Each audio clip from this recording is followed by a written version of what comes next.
But right now, I want to discuss what's going on with the one of the experts that I've talked about this person before, particularly Johnny and Edis. They both are of the same school. Johnny and Edis of Stanford University, as well as who I'm going to be talking about, Jay Bhattacharya.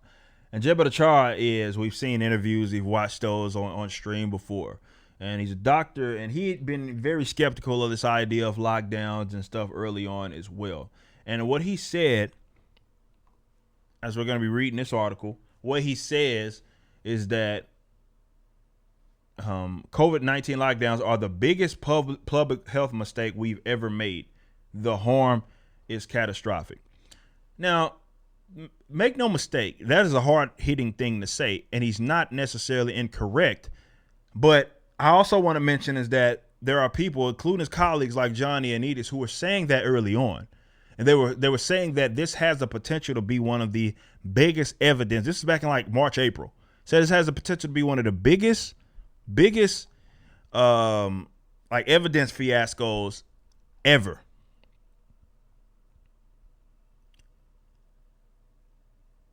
So let's see what happened. Bhattacharya, who made the comments during an interview with the Daily Clout, co-authored the Great Barrington Declaration. And he says, as of today, I already know that. But what he said is Bhattacharya said that declaration comes from two basic facts. That one is that people who are older have a much higher risk from dying of COVID than people who are younger. And that's really an important fact because we know who is most vulnerable.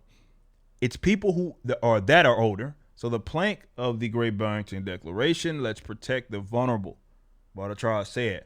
The other idea is that the lockdowns themselves impose great harm on people. Lockdowns are not a natural way to live. And this is one of the experts. And he also said here, he said, I stand behind my comment that the lockdowns are the single worst public health mistake. This is in an email to Newsweek. In the last 100 years, we will be counting the catastrophic health and psychological harms imposed on nearly every poor person on the face of the earth for a generation. He said at the same time, they have not served to control the epidemic in places where they have been most vigorously imposed. In the U.S., they have at best protected the non-essential class from COVID while exposing the essential working class to the disease. The lockdowns are trickle-down epidemiology.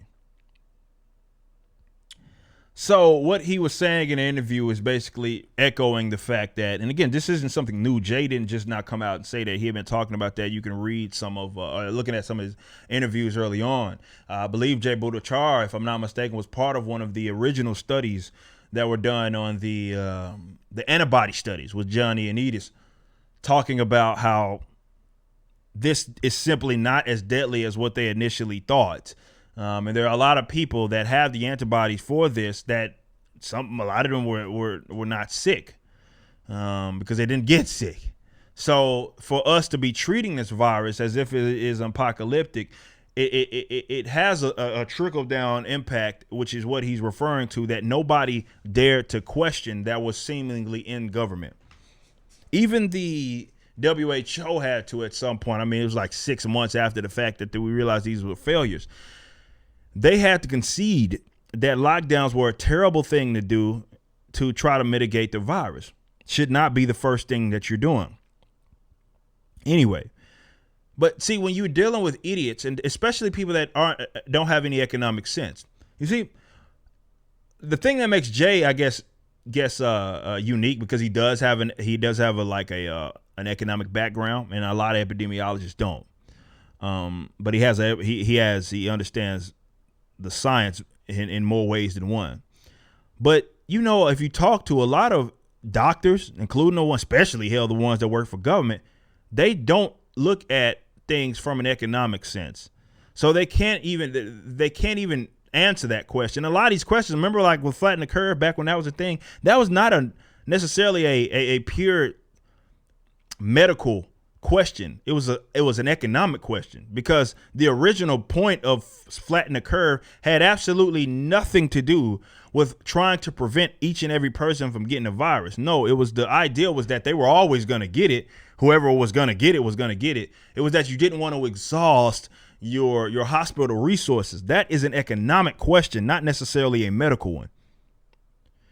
And this is why listening to people, though there's economic consequences to this, and there are still health risks there too, when you consider the amounts of people that aren't getting screened for cancer, right? The amount of people that have issues that are not getting these issues looked at, right?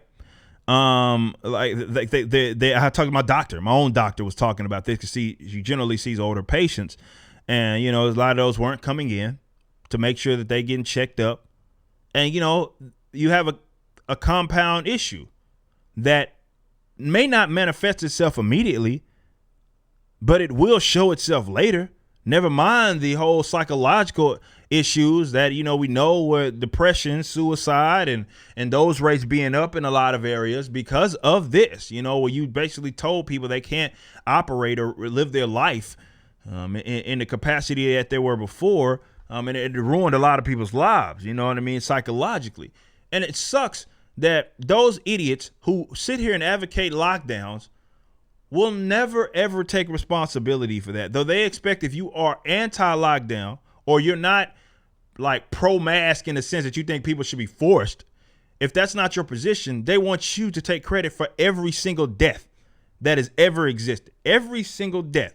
Doesn't matter. So they say, well, because you don't like masks, or you don't wear masks, or you don't want people to be forced to wear diapers on their face, you are responsible for X amount of deaths, all of them essentially, which is stupid.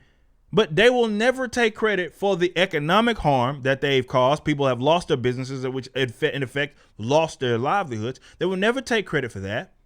They will never take responsibility for the people that have died or been abused. But in domestic abuse or suicide, depression issues that have been on a rise because of it, they will never, ever concede that. But they expect you, as a person that just simply advocates people having the freedom of choice, you are supposed to be responsible. These are not honest people, okay? And I don't care if they're scientists. I don't care if they would. That does not make them an expert in every single field. This is why the whole trust of science was bullcrap. Just because you're a scientist, or you went to school to study one particular subject, does not mean you're an expert on everything that must happen. Doesn't mean that you have the sight to be able to see that there are other issues that are being created from this. Clearly they didn't, because they don't care. Hell, in a lot of senses, they still getting their money. They still get to work. Like, imagine that. That shit, you should have told them or been able to tell yourself, rather, that was their approach when they were so blatant with the idea that they could just shut down half the country because they deemed you as non-essential, bro. They said you were non-essential, therefore you cannot work. Like, you can only be an economic moron. And then on top of that, people are advocating like stimulus packages and stuff. So you mean to tell me you think it's a good idea to print a bunch of money and there's going to be no consequences when there's the least amount of production within your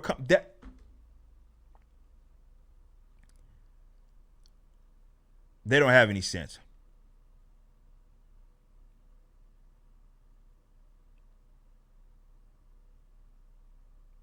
They have no sense. And it sucks.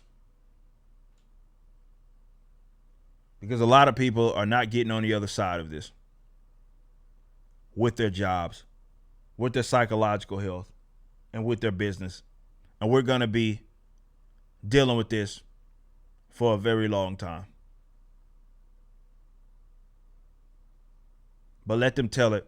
The only experts that exist are the ones that the government puts out there. And if you are a person who has been paying attention to this and you've been listening to perspectives of other folks, you know that what happened was exactly what we said would happen. They are who we thought they were. And that's the way we took the damn field.